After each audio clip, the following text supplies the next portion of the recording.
નમસ્કાર વિદ્યાર્થી મિત્રો, જય હિન્દ, જય ભારત, વંદે માતરમ. આપ સર્વે વિદ્યાર્થીઓનું ઓશન કોચિંગ ક્લાસીસની યુટ્યુબ ચેનલ પર સ્વાગત છે. આજે આપણે ચર્ચા કરવાના છીએ આઈએમપી બેચના ડેમો લેક્ચરની. ઘણા બધા વિદ્યાર્થી મિત્રો મેસેજ કરે છે, કોલ કરે છે અને પૂછે છે સર આઈએમપી બેચ કઈ રીતે છે, ડેમો લેક્ચર આઈએમપી બેચ કઈ રીતે ભણાવવામાં આવશે. તો આજે થોડો ડેમો જોઈ લઈએ, ચર્ચા કરી લઈએ.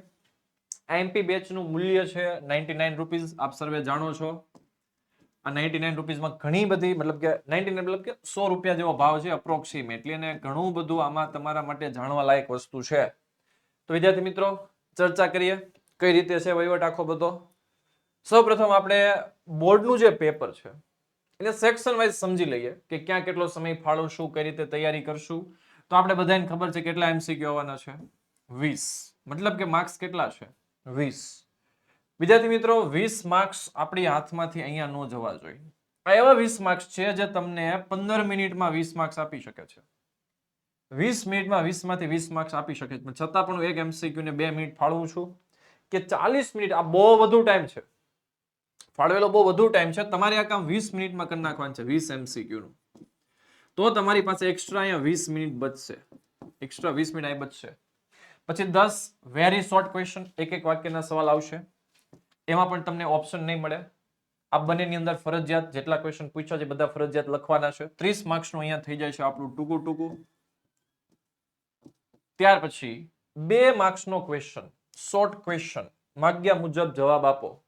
માગ્યા મુજબ જવાબ આપો વિદ્યાર્થી મિત્રો, એ ટોટલ 26 માર્ક્સનો સેક્શન છે. કેટલાનો છે? 26 માર્ક્સ.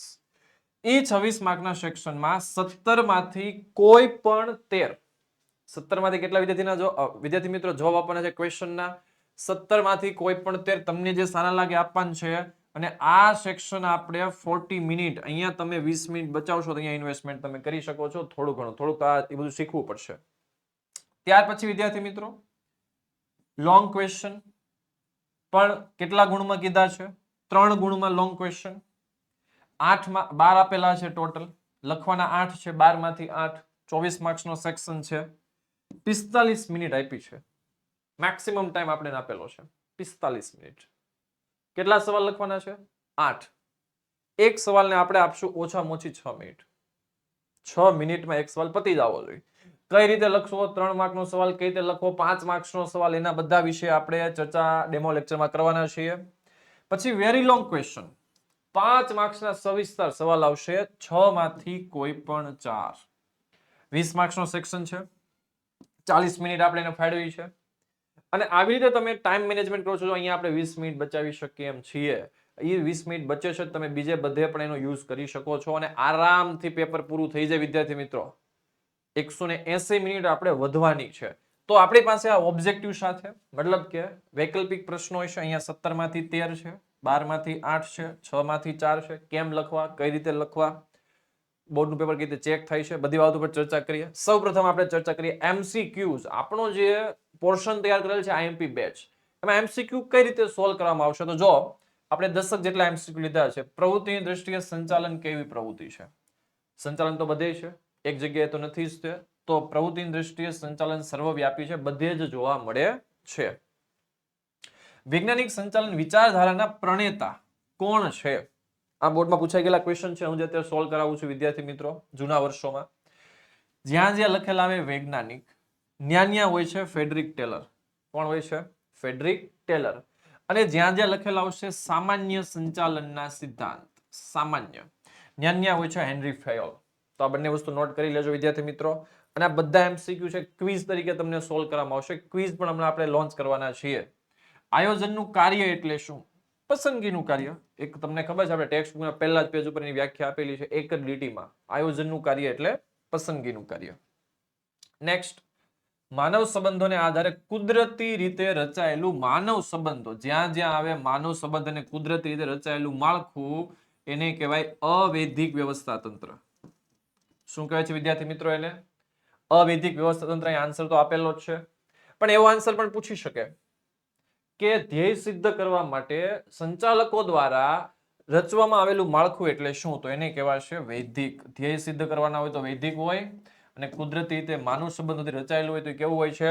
અવૈધિક હોય છે વિદ્યાર્થી મિત્રો. બિન સંચાલકીય કર્મચારીની પસંદગીની પ્રક્રિયા કેવી છે? ક્વેશ્ચન જો અહીંયા શબ્દ કયો લખ્યો છે? બિન સંચાલક. મતલબ કામદારો જોતા છે, મેનેજમેન્ટ વાળા સંચાલન કરીને જ જોતા. બિન સંચાલકીય કર્મચારીની પસંદગી કેવી છે? ટૂંકી અને સરળ છે. ઇઝીલી તમને માણસો મળી જાય છે, મજૂરો મેળવવા ઈઝી છે, મેનેજમેન્ટ વાળા માણસો મેળવવા અઘરા છે. અવૈધિક માહિતી સંચારમાં મોટા ભાગે કયા સ્વરૂપે હોય છે? જો અવૈધિક માહિતી સંચાર મોટા ભાગે કયા સ્વરૂપે હોય છે? મતલબ કે અવૈધિકની રચના હમણાં આપણે ભણ્યા હતા વ્યવસ્થાપનમાં, કઈ રીતે થાય છે? કુદરતી રીતે થાય છે. અને મોટા ભાગે માનવ મૂલ્યો જાતે જ આનું સર્જન કરતા હોય છે. અને આની અંદર મોટા ભાગે વહીવટ છે ને બોલીને થતો હોય છે. બોલીને બોલે તો મૌખિક. અવૈધિક હોય તો મૌખિક આવશે અને વૈધિક હોય તો આવશે લેખિત. અંકુશે કેવું કાર્ય છે? કેવું કાર્ય છે તો આવશે વિધેયાત્મક. સવાલ આવે કેવું કાર્ય નથી તો જવાબ આવશે નિષેધાત્મક. આ બધા એમસીક્યુ જેમ જેમ આપણે સાથે સોલ્વ કરશું એમ ઘણા નવા એમસીક્યુ પણ બનતા હશે, એ પણ સાથે સોલ્વ કરતા જશું આપણે આઈએમપી બેચની અંદર. વિદેશી રોકાણ સંસ્થાએ તેની નોંધણી કોના સમક્ષ કરવાની હોય છે? જે લોકો વિદેશી રોકાણકારની ઇંગ્લિશમાં કહેવાય એફઆઈઆઈ, ફોરેન ઇન્સ્ટિટ્યુશનલ ઇન્વેસ્ટરો, એ કોના સમક્ષ પોતાની નોંધણી કરે છે? તો સેબી સમક્ષ પોતાની નોંધણી કરતા હોય છે. ત્યાર પછી વિદ્યાર્થી મિત્રો નેક્સ્ટ ક્વેશ્ચન. સૌપ્રથમ રિઝર્વ બેંક ઓફ ઇન્ડિયાએ કોમર્શિયલ પેપર કઈ સાલમાં બહાર પાડ્યા હતા? તો એનો જવાબ તો તમને સૌપ્રથમનો મળી જશે 1990. આરબીઆઈ સૌપ્રથમ 1990 માં આ કોમર્શિયલ પેપર પાડ્યા હતા. પણ વિદ્યાર્થી મિત્રો સવાલ એવો પણ આવી શકે 1980 ને ધ્યાનમાં લઈને, તમે જોયું છે એની ટૂંક નોંધમાં પહેલી લીટીમાં આપ્યું છે કે 1980 ના અરસામાં વૈશ્વિક બજારની અંદર વિશ્વમાં 1980 માં કોમર્શિયલ પેપર પ્રખ્યાત થયા હતા. કેમ એમસીક્યુ બની શકે? વૈશ્વિક બજારમાં કોમર્શિયલ પેપર ક્યારે પ્રખ્યાત થયા હતા? 1980 માં. ત્યાર પછી અભિવૃદ્ધિનું સૌથી પ્રચલિત, અભિવૃદ્ધિ સેલિંગ વધારવું હોય તો સૌથી વધારે શું કરવું પડે? સિમ્પલ ક્વેશ્ચન છે. સેલિંગ વધારવું તમારી તમે શું કરશો? જાહેરાત કરશું અને સેલિંગને આપણે મેક્સિમમ વધારી શકીએ છીએ. એમસીક્યુ જોયા વિદ્યાર્થી મિત્રો. આવા આપણે બહુ બધા જે આખા સિલેબસના એમસીક્યુઝ છે જે આપણે 200-250 જેટલા નક્કી કરેલા છે એનો તમને પોર્શન પૂરો પાડવામાં આવશે. એની સાથે એના સબસ્ટિટ્યુટ એમસીક્યુ છે, કેમ આપણે સોલ્વ કર્યા સાથે બીજા એક બે એમસીક્યુ બનતા હતા, એ પણ તમને પ્રોવાઈડ કરવામાં આવશે. સાથે સોલ્યુશન કરશું આપણે. એક વાક્યના ઉત્તર આપો. નીચેના પ્રશ્નોના એક વાક્યના ઉત્તર આપો. સંચાલન કઈ કઈ પ્રવૃત્તિઓમાં જરૂરી છે? એવું નહીં સંચાલન ખાલી એજ્યુકેશનલ પ્રવૃત્તિમાં કે કંપનીમાં જોવા મળે છે. સંચાલન સર્વવ્યાપી છે, કારણ કે તે ધાર્મિક, સંરક્ષણ, સામાજિક, રાજકીય, શૈક્ષણિક, રમતગમત, પછી આર્થિક વગેરે બાબતોની અંદર જોવા મળે છે. શું? સંચાલન. Next question. હુકમની એક વાક્યતા એટલે શું? વિદ્યાર્થી મિત્રો આ 1 અને 2 માર્ક્સની અંદર મેક્સિમમ પૂછેલા ચેપ્ટરનો ક્વેશ્ચન છે. હુકમની એક વાક્યતા એટલે શું? તમને દેશી ભાષામાં કહી દઉં કે હુકમ આપનાર એક વ્યક્તિ હોય આપણી ઉપર તો એને હુકમની એક વાક્યતા કહેવાય. એક કરતા વધુ લોકો આપણને હુકમ કરે ને તો આપણે મૂંઝવણ અનુભવી, ટેન્શનમાં આવી જાય. કેમ? ખબર ન પડે કોનું માનવું. જો હુકમની એક વાક્યતા કોઈ પણ કામગીરી કે પ્રવૃત્તિ અંગે કર્મચારીને એક જ ઉપરી અધિકારી તરફથી શું મળે છે? હુકમ. એને કહેવાય છે હુકમની એક વાક્યતા. હુકમ આપનાર એક જ હોવો જોઈએ. એકથી વધારે હુકમ આપનાર હોય તો કર્મચારી મૂંઝવણ અનુભવે છે. મતલબ કે કર્મચારી સમજી નથી શકતા કે કોનું માનવું ને કોનું ન માનવું. ત્યાર પછી ઉત્તરદાયિત્વ કોને કહે છે? રેડી ને? આ સવાલ પણ 1 અને 2 માર્ક્સમાં બોર્ડમાં બહુ પૂછાણો છે. એટલે મેં એવા જ ક્વેશ્ચન આ વખતે ડેમો લેક્ચરમાં ઉઠાવ્યા છે જે બોર્ડમાં મેક્સિમમ પૂછાણા છે. ડેમો લેક્ચર તૈયાર કરી નાખશો ને તો બીએન પેપરમાં કદાચ તમારે આમ નામ 100 માંથી કાંઈ નહીં વાંચ્યું હોય, 12માં તમે ભેણાય નહીં હોય તો ખાલી ડેમો લેક્ચર તમે પરફેક્ટ વાંચીને જાઓ તો 25-30 માર્ક્સ તો ડેમોના બેઝ ઉપર લાવશો. ખાલી મેં 15 સવાલ જ મૂક્યા છે. ઉત્તરદાયિત્વ કોને કહે છે? ઉત્તર એટલે જવાબ આપવો. ઉત્તર એટલે શું થાય છે? જવાબ આપવાનો. દાયિત્વ એટલે આપણી જવાબદારી. ઉત્તરદાયિત્વ એટલે આપણે આપણા ઉપરનો તરતનો જે અધિકારી છે, આપણી ઉપર જે બેઠો છે એને આપણે જવાબ આપવા માટે બંધાયેલા છે, એને કહેવાય ઉત્તરદાયિત્વ. તાબેદાર એટલે આપણે. તાબેદાર દ્વારા થયેલ કાર્યનો ઉત્તર આપવા તરતનો ઉપરી અધિકારી જવાબદાર હોય છે, જેને શું કહેવાય છે વિદ્યાર્થી મિત્રો? ઉત્તરદાયિત્વ કહેવામાં આવે છે. એકમની સફળતાનો આધાર કોના પર છે? આવો ક્વેશ્ચન કદાચ તમે સિલેબસમાં ભણ્યા જ નહીં હોય, આવો બોર્ડમાં પૂછાઈ ગયો હતો. એકમની સફળતાનો આધાર હંમેશા કર્મચારીના કાર્ય કરવાની શક્તિ અને વૃત્તિ પર છે. બે શબ્દો છે, એક છે કાર્ય કરવાની શક્તિ અને બીજું કર્મચારીની વૃત્તિ પર એકમની સફળતાનો આધાર છે. જેવું માણસો સારું કામ કરશે એટલા સફળતાના ચાન્સ વધી જશે. શેર હોલ્ડરને ડિવિડન્ડ કયા સ્વરૂપે ચૂકવી શકાય? આ ક્વેશ્ચન પણ વિદ્યાર્થી મિત્રો બોર્ડમાં બહુ બધી વખત પૂછાણો છે. તો જો અહીં કીધું છે ડિવિડન્ડ કયા સ્વરૂપે ચૂકવી શકાય છે. આ સવાલ બહુ ઇઝીલી આન્સર આવે છે એનો. એક જમાનામાં રોકડેથી ચૂકવાતું હતું, એક જમાનામાં ચેકથી ચૂકવાતું હતું. આના પેમેન્ટ આજની તારીખે આ મેથડથી થાય છે, રોકડ કે ચેકથી ચૂકવી શકાય છે. ગ્રાહકવાદ એટલે શું? એક અથવા બે માર્ક્સમાં ચેપ્ટર 11 નો ક્વેશ્ચન છે, પૂછાઈ શકે. ગ્રાહકવાદ એટલે શું? ગ્રાહકવાદ, હવે બહુ બધા શબ્દ આપણે સાંભળ્યા છે. આતંકવાદ, માઓવાદ છે કે નહીં, રાષ્ટ્રવાદ. આ વાદ શબ્દનો મીનિંગ થાય છે કે સંગઠિત લોકોને કરવાના અને એક જન આંદોલન કરવું, લોકોનું એક સંગઠન બનાવવું. તો ગ્રાહકવાદ એટલે શું? તો કે ગ્રાહકોની સંગઠિત ચળવળ છે. ગ્રાહકવાદ એટલે ગ્રાહકોની સંગઠિત ચળવળ, જ્યાં ગ્રાહકો પોતાના પ્રશ્નો મૂકે છે અને પોતાના પ્રશ્નોનું સોલ્યુશન લાવે છે. ત્યાર પછી હવે હું તમને અહીંયા આપવાનો છું 2 માર્ક્સના ક્વેશ્ચનના સોલ્યુશન. વિદ્યાર્થી મિત્રો, તમને ટાઈપિંગ સાથે 2 માર્ક્સના જે સવાલ છે એના સોલ્યુશન મળવાના છે. પણ હું તમને જે સમજાવવાનો છું એ થોડીક હું અલગ મેથડથી સમજાવવાનો છું. આજે ચર્ચા કરીએ સંચાલનથી સમાજને કયા કયા લાભ થાય છે. તો સિમ્પલી હું તમને કહું, સંચાલનથી સમાજને પહેલો કયો લાભ થાય? તો કે સમાજમાં સુખાકારી અને સમૃદ્ધિ વધે છે. શું થાય છે? સંચાલનથી ઉદ્યોગોનો વિકાસ થાય, ઉદ્યોગોનો વિકાસ થાય તો લોકોમાં શું આવે છે? સુખાકારી. કેમ? તો કે તમને પગાર મળે, તમને પગાર મળે તમારી સુખાકારી વધે છે. સુખાકારી વધે તો સમાજમાં શું આવે? સમૃદ્ધિ. તો સંચાલનથી સમાજમાં સુખાકારી અને સમૃદ્ધિ આવે છે. બીજું, સંચાલનથી રોજગારીની તકોનું સર્જન થાય છે. રોજગારીની તકોનું સર્જન થાય છે. હવે રોજગારીની તકોનું સર્જન એટલે શું? ઉદ્યોગો જો સારું મેનેજમેન્ટ કરશો તો ધંધાનો વિકાસ થશે. ધંધાનો વિકાસ થશે તો તમે સમાજને સારામાં સારી નોકરી આપી શકો છો. તો બીજો મુદ્દો છે રોજગારીની તકોનું સર્જન થાય છે. ત્રીજું, વ્યાજબી ભાવે વસ્તુ પૂરી પાડી શકાય. રેડી ને? વ્યાજબી ભાવે વસ્તુ પૂરી પાડી શકાય એટલે શું થાય વિદ્યાર્થી મિત્રો? કે તમે જે વસ્તુ ખરીદી છે, સારું મેનેજમેન્ટ કરશો તો તમે એની પડતર કિંમત નીચી લાવી શકશો, સસ્તી વસ્તુ બનાવી શકશો, અને સસ્તી વસ્તુ બનાવશો તો સમાજને સસ્તા ભાવે વસ્તુ મળશે. અને સારી ગુણવત્તા પૂરી પાડી શકાય. સારી ગુણવત્તા પૂરી પાડી શકાય. સારું સંચાલન કરશો તો તમે લોકોને સારી ગુણવત્તા વાળી વસ્તુઓ વેચી શકો છો. આ 4 મુદ્દામાં ફોકસ કરવાનું છે. 2 માર્ક્સ બેઠા મળી જાય. આ તમને ટાઈપિંગ સાથે પીડીએફ મળશે, મટીરિયલ તમને ટાઈપિંગ સાથે મળશે. આ તો તમને જસ્ટ સમજાવું છું કે સુખાકારી સમૃદ્ધિ વધે છે, રોજગારી વધે છે, વ્યાજબી ભાવે વસ્તુ મળી રહે છે અને ગુણવત્તા પૂરી પાડી શકાય છે. નેક્સ્ટ ક્વેશ્ચન છે રૂલ ઓફ થંબ એટલે શું? મોસ્ટ આઈમ્પી ક્વેશ્ચન છે. 2 માર્ક્સ ની અંદર ચકાચક ગોખી નાખજો, પાકો નો થાય તો, કારણ કે બોર્ડમાં આવવાના ચાન્સ બહુ મેક્સિમમ છે. રૂલ ઓફ થંબ એટલે શું? કર્મચારીઓ એક જમાનામાં રૂઢિગત વિચારધારા સાથે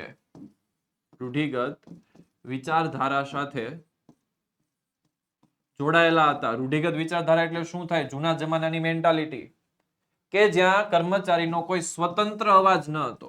કેવો અવાજ? સ્વતંત્ર અવાજ. મતલબ કે ગુલામી પ્રથા હતી, લોકો ગુલામી ભોગવતા હતા, બધું સહન કરતા હતા.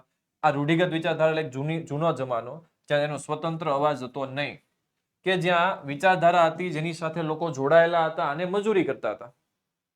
એને કહેવાનું રૂલ ઓફ થંબ. પણ ફ્રેડરિક ટેલરે આ વિચારધારાનો વિરોધ કર્યો અને એવું કીધું કે ભાઈ વૈજ્ઞાનિક સંચાલન લાવો, જ્યાં લોકોને પોતાનો એક અવાજ મળ્યો અને મજૂરોને એક સ્વતંત્રતા મળી. એટલે કે રૂલ ઓફ થંબ એટલે કે રૂઢિગત વિચારધારામાં મજૂરોનો કોઈ સ્વતંત્ર અવાજ ન હતો, એને કહેવાય રૂલ ઓફ થંબ, જેને ફ્રેડરિક ટેલરે પડકારી એટલે વિરોધ કર્યો અને વૈજ્ઞાનિક સંચાલન સ્વીકારવા માટે લોકોને કહ્યું હતું, એને કહેવાય છે રૂલ ઓફ થંબ. બહુ ઈઝી કન્ટેન્ટ છે. વિકેન્દ્રીકરણ ક્યારે શક્ય બને? આ પણ 2 માર્ક્સમાં મોસ્ટ એમ્પી ક્વેશ્ચન છે, બોર્ડમાં પૂછાયેલો. વિકેન્દ્રીકરણ ક્યારે શક્ય બને? સિમ્પલ છે. વિકેન્દ્રીકરણ એટલે મોટું સ્વરૂપ ધંધા. જ્યારે ધંધાનું કદ મોટું હોય ત્યારે વિકેન્દ્રીકરણ શક્ય બને છે. બીજું, કર્મચારીની સંખ્યા વધુ હોય. હવે કર્મચારીની સંખ્યા વધુ હોય વિદ્યાર્થી મિત્રો, કદ મોટું હોય તો સંખ્યા કેવી હોય? વધુ હોય. તો 2 મુદ્દા છે, કદ મોટું હોય, કર્મચારીની સંખ્યા વધુ હોય. ત્રીજું, ઉચ્ચ સપાટીના કાર્યબોજમાં ઘટાડો કરવા. મતલબ કે ઉચ્ચ સપાટી પર બહુ કાર્યબોજ છે, માલિકોમાં બહુ ઓવરલોડ કામ થઈ ગયું છે, ઓવરલોડિંગ થઈ ગયું હોય કામનું, તો કામનું શું કરી દેવામાં આવે છે? વિકેન્દ્રીકરણ. મતલબ કે બધું જ કામ, કેન્દ્રીકરણ એટલે બધું જ કામ હું કરવું, અને વિકેન્દ્રીકરણ એટલે થોડું કામ હું કરું, બીજું કામ બીજા પાસે કરાવું, એને કહેવાય વિકેન્દ્રીકરણ. તો ઉચ્ચ સપાટીના માલિકો બધો જ કાર્યબોજ પોતાની માથે ન લેવો હોય, ઘટાડો કરવો હોય, તો પોતાની નીચે માણસો નિમે છે, એને કહેવાય છે વિકેન્દ્રીકરણ. તો જો કદ મોટું હોય, સંખ્યા વધુ હોય, ઉચ્ચ સપાટી કાર્યબોજમાં ઘટાડો કરવા માંગતી હોય, અથવા તો કર્મચારી ગુણવત્તા અને ઉત્પાદનને વધુ પ્રાધાન્ય આપવા માંગતા હોય. વધુ પ્રાધાન્ય એટલે કે તમે ક્વોલિટી મેન્ટેન કરવા માંગો છો, મનફા એમ ચલાવવા નથી માંગતા, તો તમે ગુણવત્તા અને ઉત્પાદનને પ્રાધાન્ય આપવા માંગતા હોય તો તમે વિકેન્દ્રીકરણ કરી નાખશો કામનું, જેના કારણે બધું કામ હચવાઈ જાય. તો જો કદ મોટું હોય, કર્મચારીની સંખ્યા વધુ હોય, ઉચ્ચ સપાટીના કાર્યબોજમાં ઘટાડો કરવો હોય, ત્યારે વિકેન્દ્રીકરણ કરવામાં આવે છે. નેક્સ્ટ ક્વેશ્ચન જોઈએ. નાણાં બજારના સાધનો કયા કયા છે? હવે આપણે બધાને ખબર છે નાણાં બજારના 5 સાધન છે. કેટલા છે વિદ્યાર્થી મિત્રો? 5. એની અંદર પહેલું છે ટ્રેઝરી બિલ. કયું છે? Treasury bill. બીજું છે કોમર્શિયલ પેપર. ત્રીજું લઈ લઉં છું કોમર્શિયલ બિલ. ચોથું લઈ લઉં છું થાપણનું પ્રમાણપત્ર. થાપણનું પ્રમાણપત્ર. અને પાંચમું લઈ લઉં છું કોલ મની, નોટિસ મની. હવે સમજો, આની અંદર ઘણી બધી ઇન્ફોર્મેશન હું તમને સાથે સાથે આપી દઉં છું અત્યારે, કે આ બધાનો છે ને એક સમયગાળો હોય, આમાંથી બહુ બધા ક્વેશ્ચન બને છે. હું તમને જસ્ટ ફોર ઇન્ફોર્મેશન કે ટ્રેઝરી બિલનો સમયગાળો છે ને 91 દિવસ, 91 પ્લસ 91 182 દિવસ, 182 પ્લસ 182 364 દિવસનો હોય છે. આ એક નોટ કરી લેજો. પછી છે કોમર્શિયલ પેપર. એમાં ઓછામાં ઓછા 7 દિવસ અને વધુમાં વધુ 1 વર્ષ હોય છે.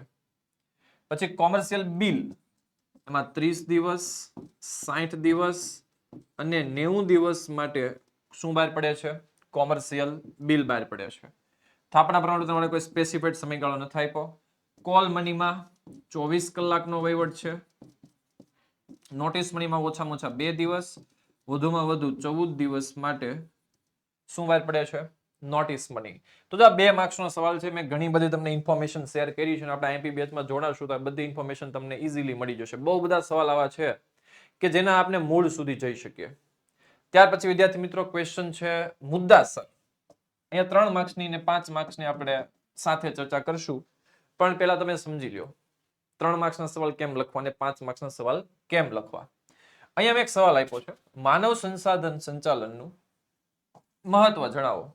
હવે આની અંદર છે ને ટેક્સ્ટ બુકમાં લીટી મુદ્દા આપેલા છે, ડિટેલ્સ સાથે મુદ્દા નથી આપ્યા. બોર્ડની પરીક્ષામાં ઘણા વિદ્યાર્થીઓ પૂછે સર કયા મુદ્દામાં ડિટેલ્સ લખવી કયા મુદ્દામાં ડિટેલ્સ ન લખવી. સિમ્પલ છે વિદ્યાર્થી મિત્રો, કયા મુદ્દામાં ડિટેલ્સ લખવાની છે? ટેક્સ્ટ બુકમાં એટલે કે ચોપડીમાં ડિટેલ્સ આપેલી છે તો લખવાની છે, અને ચોપડીમાં મુદ્દામાં ડિટેલ્સ નથી આપી તો ડિટેલ્સ નથી લખવાની. Question finish. હવે એવો ક્વેશ્ચન ઘણા વિદ્યાર્થી મિત્રો કરે, સર 3 માર્ક્સમાં કેટલા મુદ્દા સમજાવવા? વિદ્યાર્થી મિત્રો 3 માર્ક્સની અંદર 6 મુદ્દા સમજાવવાના છે. કેટલા? ઈ લોકો કે એના કરતા આપણે વધારે લખીને આપવાના છે બોર્ડ વાળાને. ઈ કે લોકો એમ કે 4 મુદ્દા સમજાવો તો પણ ચાલે, પણ આપણે સમજાવવા છે 6.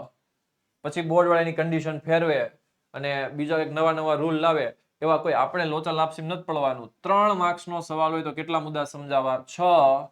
4 માર્ક્સનો સવાલ હોય તો 8 મુદ્દા સમજાવવા. કેટલા? 8. હવે કોક સવાલમાં 7 મુદ્દા આવતા હોય તો એ 7 સમજાઈ દેવાના, તો 7 એ 7. પણ અમુક સવાલમાં 11 મુદ્દા આવતા, આયોજનના લક્ષણો છે એવા બધા સવાલમાં, તો તમારે એ બધા મુદ્દામાંથી કેટલા મુદ્દા સમજાવવાના છે? 8 મુદ્દા સમજાવવાના હોય છે. 3 માર્ક્સનો સવાલ પૂછાય, 6 મુદ્દા સમજાવવા પ્લસ એ ચેપ્ટરની વ્યાખ્યા લખવી ફરજિયાત છે. આ 5 માર્ક્સનો, સોરી 4 માર્ક્સ લખાઈ ગયા, 5 માર્ક્સનો સવાલ આવે તો 8 મુદ્દા સમજાવવા અને વ્યાખ્યા લખવી પ્લસ, અત્યારે હું તમને બતાવું છું 3 માર્ક્સનો સવાલ છે, પણ 5 માર્ક્સના સવાલમાં શું શું એડ કરવું પડે એક્સ્ટ્રા મટીરિયલ એ હું તમને કહીશ. અહીંયા તમને આપ્યું છે માનવ સંસાધન સંચાલનનું મહત્વ જણાવો, અને જો તમને આવી રીતે 9 મુદ્દા આપ્યા છે.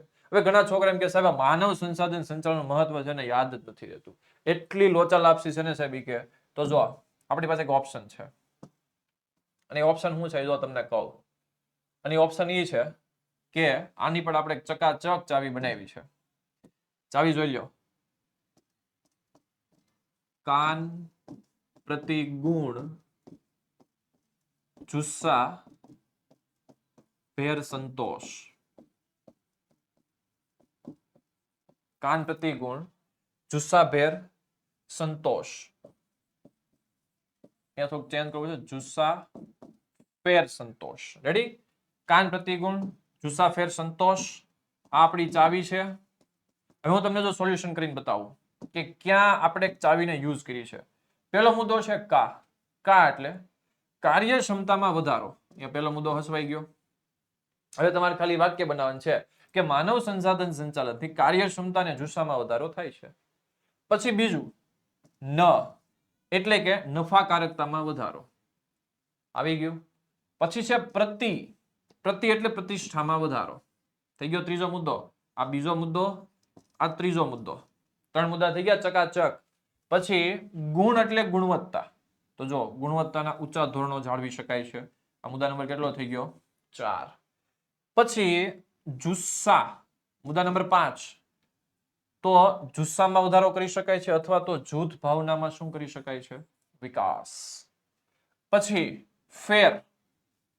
ફેર બદલી દરમાં શું થાય છે? ઘટાડો. પછી સંતોષ. સંતોષમાં 2 મુદ્દા છે, સંતોષમાં વધારો અને કાર્ય સંતોષ સંપૂર્ણપણે મળે છે. અને એક મુદ્દો બાકી રહ્યો આપણો, છઠ્ઠો મુદ્દો, સાધનોનો ઇષ્ટતમ ઉપયોગ. તો એ પણ તમે અહીંથી યુઝ કરી શકો છો, સાધનોનો ઇષ્ટતમ ઉપયોગ. જુસ્સા એટલે કે જૂથ ભાવનામાં વધારો થાય છે, અને સા એટલે કે સાધનોનો કેવો ઉપયોગ થાય છે? ઇષ્ટતમ ઉપયોગ થાય. આખો સવાલ આવી ગયો. હવે જો કાર્યક્ષમતા વધે, નફાકારકતા વધે, પ્રતિષ્ઠા વધે, ગુણવત્તા વધે, જુસ્સો વધે, જૂથ ભાવના વધે, પછી સાધનોનો ઇષ્ટતમ ઉપયોગ થાય, ફેરબદલી દર ઘટે, સંતોષમાં થાય વધારો. થઈ ગયો માનવ સંસાધન સંચાલન સવાલ. અહીંયા દરેક તમને સ્પેશિયાલિટી વાળી ચાવી મળશે. કાન પ્રતિગુણ જુસ્સા ફેર સંતોષ લ્યો વાક્યમાં હતો છતાં પણ આપણે એને પૂરો કરી દીધો છે. હવે ખાલી આપણે વાક્ય બનાવવાનું છે. આ સવાલ લોકલ રીતે વાંચો બેન તો 1 કલાકમાં પણ ભી પડી જાય, અને સામાન્ય રીતે આપણી ચાવી લઈને બેસો તો 10 મિનિટથી પણ ઓછા સમયમાં તમે તૈયારી કરી શકશો. ઓછા સમયમાં સારામાં સારી તૈયારી કરી શકાય. કાર્ય અનુસાર વ્યવસ્થાની રચના સહિત સમજાવો. એક મેં આકૃતિ વાળો સવાલ પણ ડેમોમાં મૂક્યો છે. પહેલા તો જોઈ લે કાર્ય અનુસાર વ્યવસ્થા તંત્ર એટલે શું. જે વ્યવસ્થા તંત્રમાં વિશિષ્ટ જ્ઞાન ધરાવતા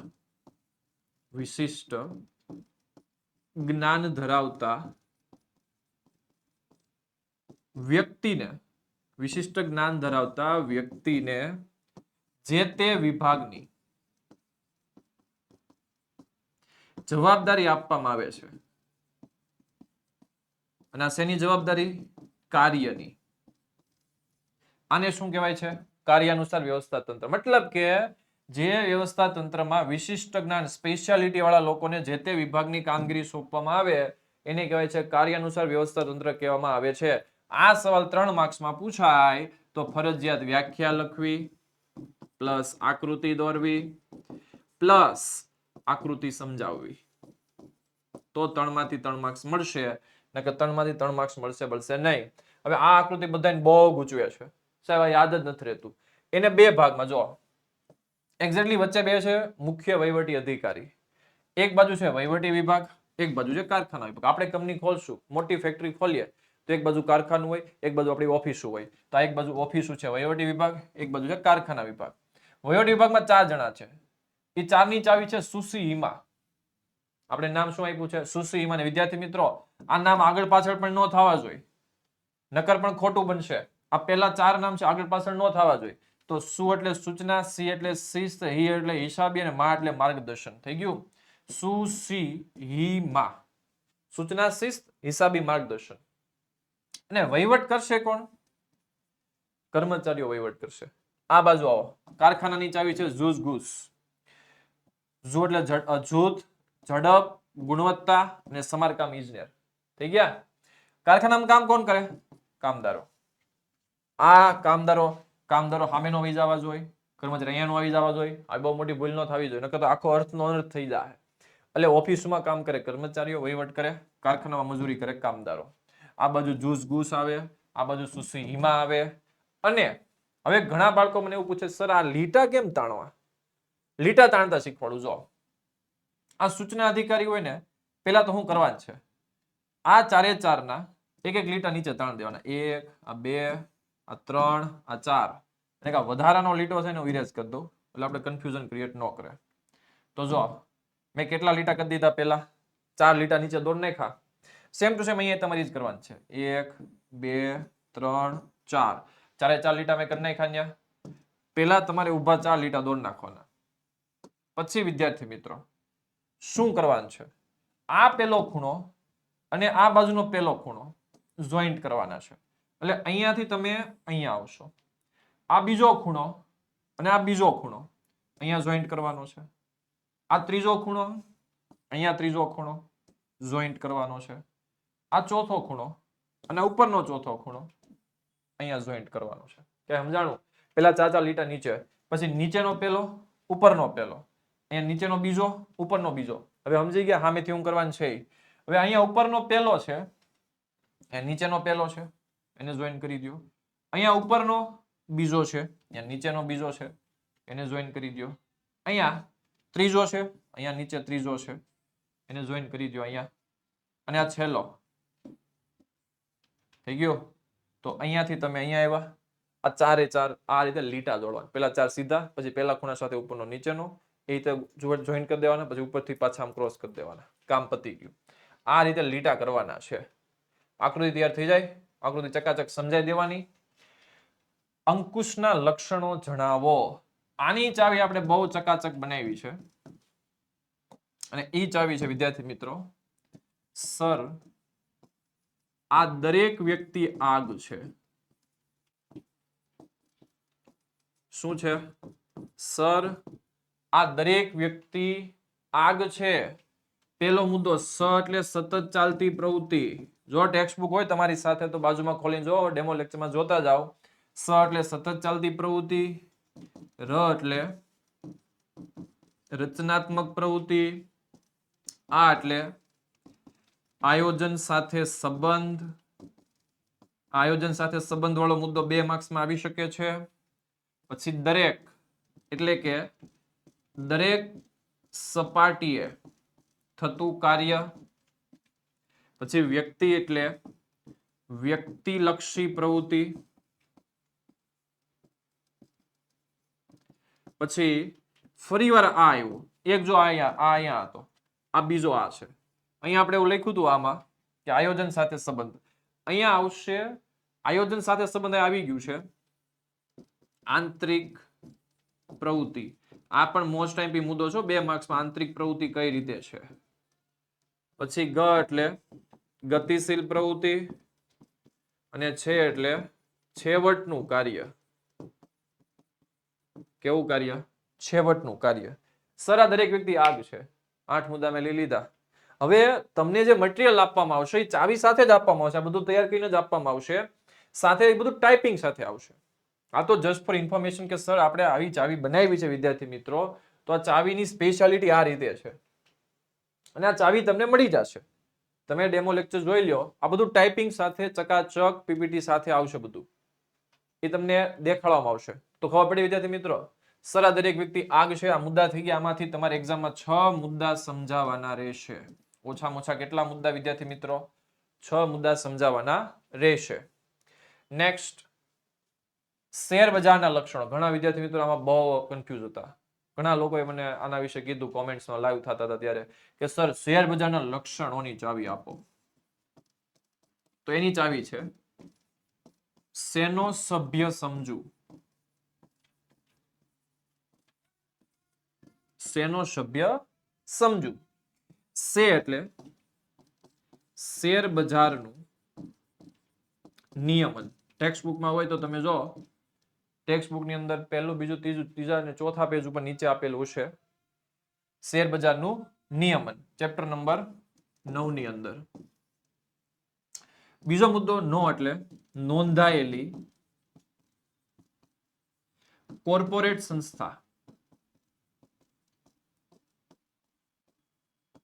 પછી આ સભ્યમાં મેં 3 મુદ્દા નાખ્યા છે અને ઇઝીલી યાદ રહી જશે.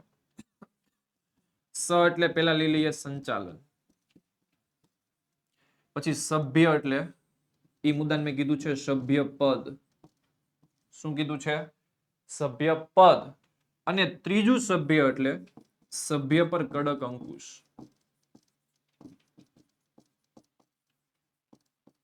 લાઈટ થઈ કે નહીં? સભ્યમાં 3 મુદ્દા. સ એટલે સંચાલન, સભ્ય એટલે સભ્ય પદ અને સભ્ય એટલે સભ્ય પર કડક અંકુશ. 3 મુદ્દા હસવાઈ ગયા. પછી સ એટલે સંગઠિત બજાર છે. મજુ એટલે મંજૂરી. જો મેં એક મુદ્દો આપ્યો છે મંજૂરી. મંજૂરી કોની લેવાની છે? સરકાર. ઘણા કહે સાહેબ આમાં તો 7 જ મુદ્દા તમે આપ્યા અમને, હજી 3 મુદ્દાનું શું કરવાનું? હજી 2 મુદ્દા છે નોંધણી વાળા. એમાં જો જામીનગીરી આપી છે. 2 મુદ્દા છે જામીન. પહેલું જામીનગીરીની નોંધણી, એમને યાદ રાખવાના છે. અને જામીનગીરીનું શું છે? બજાર. જામીનગીરીની નોંધણી, જામીનગીરીનું બજાર. આ 2 મુદ્દા એક્સ્ટ્રા થયા. અને એક હજી મુદ્દો એક્સ્ટ્રા જોતો હોય તો મળી જાય 10મો, વ્યવસ્થાકીય માળખું. પણ બોર્ડમાં આપણે લખવાના કેટલા છે? 3 માર્ક્સમાં. આ ચેપ્ટરમાંથી સવાલ આવે છે 3 માર્ક્સનો, તો 7 મુદ્દા ચાવીના બેઝ ઉપર મળી ગયા. હજી તમને એમ થાય કે સાહેબ હજી મારે 2 યાદ રાખવા, તો યાદ રાખી લો જામીનગીરી. 2 જામીનગીરીના મુદ્દા, જામીનગીરીની નોંધણી, જામીનગીરીનું બજાર. કામ પતી ગયું, 9 મુદ્દા થઈ ગયા. છેલ્લે વ્યવસ્થાકીય માળખું યાદ રાખવું રાખી શકાય છે. હવે તમને તો જે મટીરિયલ આપવામાં આવશે એ સંપૂર્ણ ડિટેલ્સ સાથે આપવામાં આવશે. શેર બજારનું નિયમન. શેર બજારનું નિયમન કોણ કરે છે ભારતમાં? સેબી કરે છે. સેબીનું ભારતમાં સંપૂર્ણ વર્ચસ્વ છે અને શેર બજારનું નિયમન કરે છે. નોંધાયેલી કોર્પોરેટ સંસ્થા છે. ભારતમાં કોઈ પણ કંપનીની સ્થાપના કરવી હોય તો 2 રૂલ હાલે. એક 1956 નો કાયદો ચાલે છે, એક વર્ષ 2013-14 નો કાયદો ચાલે છે. આ બંનેના બેઝ ઉપર તમે કંપનીની સ્થાપના કરી શકો છો નોંધણી કરીને. એક એમસીક્યુ બની શકે, સંચાલન શેર બજારમાં કોણ કરે છે? શેર બજારનું સંચાલન સંચાલક મંડળ કરે છે.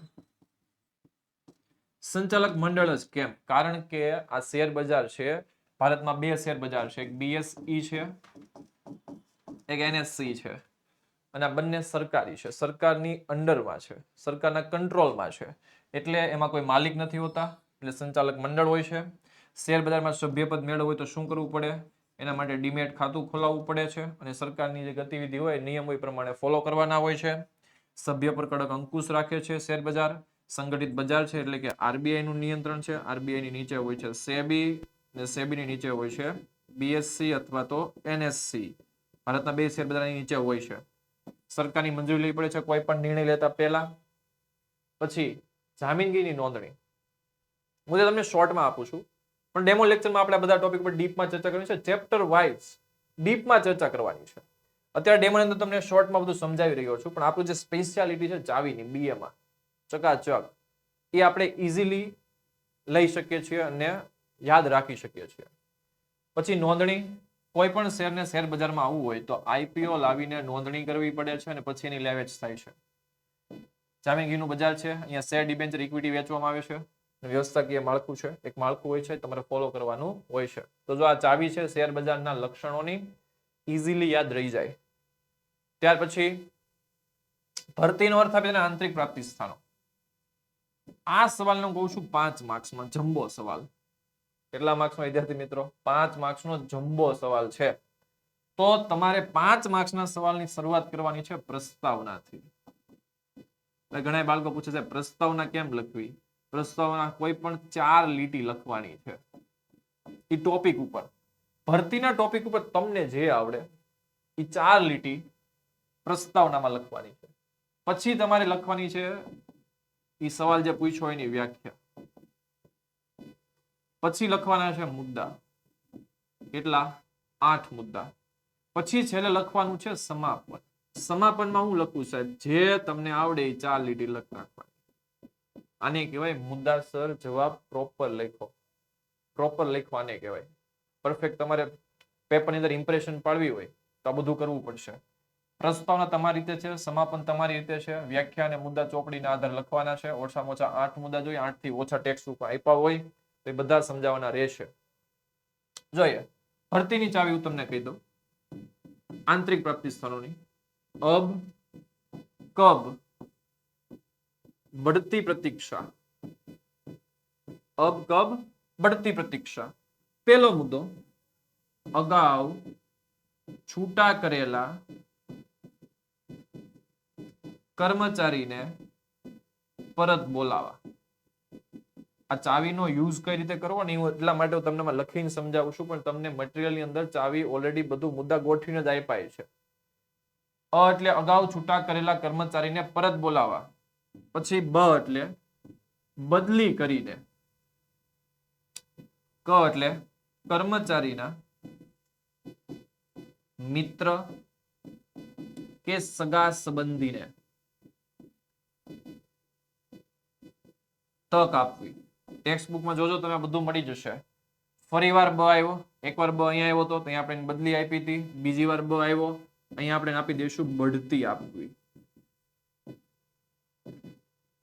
તો બઢતી આપી દીધી.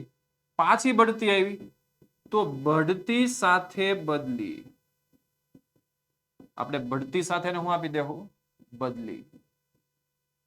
અને છેલ્લો મુદ્દો પ્રતીક્ષા યાદી. આ પ્રતીક્ષા યાદી છે ને પાછો 2 માર્ક્સમાં અલગથી આવી શકે. મોસ્ટ આઈએમપી ક્વેશ્ચન છે, ચકાચક પાકો કરી નાખજો. આ વર્ષે આવવાના ચાન્સ બહુ મેક્સિમમ છે. બધા મુદ્દા આવી ગયા. અને આમાં ટોટલ કેટલા મુદ્દા થયા? 1 2 3 4 5 6 મુદ્દા થયા. તો 6 એ 6 સમજાવવા પડશે. અહીંયા 8 નથી. કેટલા છે? 6 જ છે. તો 6 એ 6 સમજાવવા પડશે. આ તમને મટીરિયલ ટાઈપિંગ સાથે ચકાચક મળશે, ડિટેલ્સ સાથે મળશે. અને આ 6 એ 6 મુદ્દા તમે સમજાવી દો ડિટેલ્સમાં. એની પછી આ બધું લખી નાખો. અહીંયા તમને 5 માંથી 5 મળે છે. નકર ચેકર પ્રસ્તાવના નો લખો, સમાપન નો લખો, વ્યાખ્યા નો લખો તો 1 કે અડધો માર્ક્સ કાપી શકે છે. એટલે ઘણીવાર વિદ્યાર્થી મિત્રો છે ને પેપર તો 100 માર્ક્સની તૈયારી સાથે જ દે છે, પણ સમાપન, પ્રસ્તાવના, વ્યાખ્યા નથી લખતા એટલે એના 1-1 માર્ક ઉડી જાય છે. એટલે 4 સવાલ આવે 5-5 માર્ક્સના, 4 સવાલ એટલે 4 માર્ક્સ અહીં ઉડી જાય મફતના. છોકરો 100 માંથી લાવતો હોય તો 100 માંથી 96 લાવી શકે. આ આપણી સૌથી મોટી ભૂલ છે. આવું ન થવું જોઈએ. 2 માર્ક્સ, 3 માર્ક્સ, 5 માર્ક્સ ક્યાં શું કરવું, કેવું લખવું, કઈ રીતે લખવું તમને બધું સમજાવવામાં આવશે ડેમોમાં. એટલે હું તમને કહું છું. નેક્સ્ટ ક્વેશ્ચન વિદ્યાર્થી મિત્રો છે નેતૃત્વનો અર્થ આપી લક્ષણો જણાવો. આના પર બહુ બધા વિદ્યાર્થીઓએ ડિમાન્ડ કરી હતી કે સાહેબ ચાવી આપો, ચાવી આપો. આમાં આપી દઈએ વગર તાળે ચાવી. એની ચાવી છે આપ સહી અભિનેતા. આ નેતૃત્વની ચાવી છે. આ નેતૃત્વનો મતલબ બીજો થાય. નેતૃત્વનો સવાલ પણ પૂછી શકે નેતાગીરી એટલે શું, તો પણ જવાબ સેમ જ આવશે. નેતાગીરીના લક્ષણો સેમ જ આવશે. આપ સહી અભિનેતા. આ સવાલની અંદર પણ ફરજિયાત આપણે પ્રસ્તાવના સોંપડી દેવાની છે. ચકાચક આપણી રીતે બનાવી નાખવાની છે. વ્યાખ્યા લખ નાખવાની છે. ટેક્સ્ટ બુક આપી આપણી રીતે નથી લખવાની. આ એટલે આદર્શ વ્યક્તિત્વ. તમે જો ટેક્સ્ટ બુકમાં તમને ખબર પડશે. આ એટલે શું થાય છે? આદર્શ વ્યક્તિત્વ. પ એટલે પરિસ્થિતિની અસર.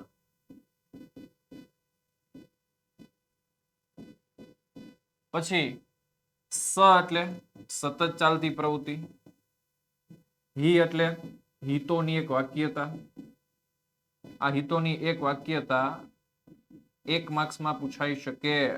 યાદ રાખજો, હિતોની એક વાક્યતા એટલે શું. પછી અભિ એટલે અભિપ્રેરણ, એને ઇંગ્લિશમાં કહેવાય મોટિવેશન. પછી ને નેતૃત્વનો સ્વીકાર.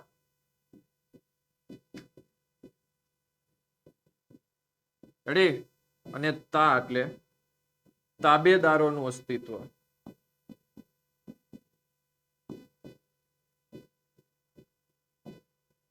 સવાલ પતી ગયો. સિમ્પલ છે, ચાવીના બેઝ ઉપર ચાલવાનું છે. આપ સહી અભિનેતા, આદર્શ વ્યક્તિત્વ. પ એટલે પરિસ્થિતિની અસર. સ એટલે સતત ચાલતી પ્રવૃત્તિ છે. હી એટલે હિતોની એક વાક્યતા. અભિ એટલે અભિપ્રેરણ. ને એટલે નેતૃત્વ નો સ્વીકાર. અને તા એટલે તાબેદારોનું અસ્તિત્વ. આ તમને બધું મટીરિયલ ડિટેલ સાથે પીડીએફ સ્વરૂપમાં એકદમ જબરજસ્ત એનિમેશન અને એડિટિંગ સાથે આપવામાં આવશે. વિદ્યાર્થી મિત્રો, અહીંયા આપણે ડેમોમાં ખાલી ઉપર સવી ચર્ચા કરી છે, અને આપણે જે ભણવાના છે સબસ્ક્રિપ્શન, એની અંદર આપણે ડિટેલ્સમાં ચર્ચા કરશું. અને આ કોર્સની વેલ્યુ છે 100 રૂપિયા. યાદ રાખજો, મૂલ્ય કરતા મળવાનું બહુ ઝાઝું છે. આ હું તમને 110% તમને કહું છું. અને આઈએમપી બેચ વિદ્યાર્થી મિત્રો લઈ લેજો, પછી કહેતા નહીં કે રહી ગયા. જો તમારે લાવવા છે 90 પ્લસ કે 100 માંથી 100, તો અમારી સાથે જોડાવવું પડશે આઈએમપી બેચમાં, અને આપણે રેગ્યુલર આપણે કામ લેવું પડશે તો થશે. આની અંદર તમને કઈ ફેસિલિટીઝ મળે છે એ તમે જુઓ. ચેપ્ટર વાઇઝ આપણે આઈએમપી સોલ્વ કરવાનું છે, એમને બધું ભેગું. પછી લાઈવ લેક્ચર લેવાના છીએ, રેકોર્ડેડ લેક્ચર પણ તમને મળવાના છે. લાઈવ લેશો એના આકર્ષક પ્રેઝન્ટેશન પીડીએફમાં. આ બધું મટીરિયલ મેં જે લખીને સમજાવ્યું ને, એ બધું પીડીએફમાં ટાઈપિંગ સાથે ડિટેલ્સ સાથે આપેલું છે. ડાઉટ ક્લાસ સોલ્વ થશે, બેકઅપ પ્લાન મળશે, તમે ફોન કરીને વાત કરી શકો છો સપોર્ટિવ ટીમ સાથે.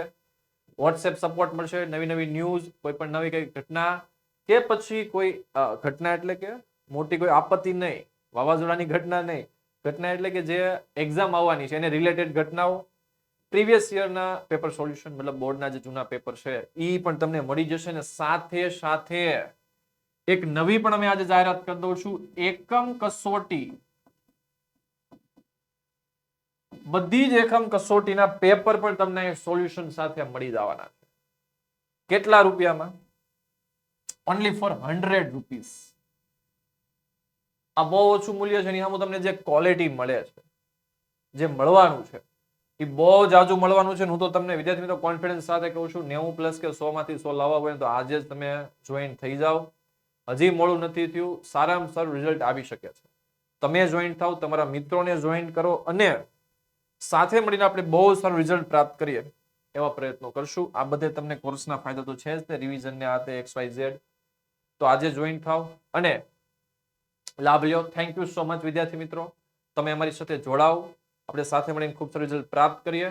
અને હવે જે આપણી ખેતી રહી છે 90 દિવસ જેટલી, આ 90 દિવસની ખેતીને એવી રીતે કરીએ કે આપણે પૂરેપૂરો પાક લણી શકીએ અને લઈ શકીએ. એટલા માટે જે તમને ચાવી આપવામાં આવી છે, એ અંગે માહિતી આપવામાં આવી છે, આ બધું જ દરેક સવાલમાં મળશે, ઇઝીલી મળશે, સારી રીતે ઓછા સમયમાં સારામાં સારા માર્ક્સ લાવી શકશો. તો થેન્ક યુ સો મચ. અમારી સાથે જોડાઓ અને સારું રિઝલ્ટ પ્રાપ્ત કરો. તમારા મિત્રોને પણ તમે કહી શકો છો. Thank you so much.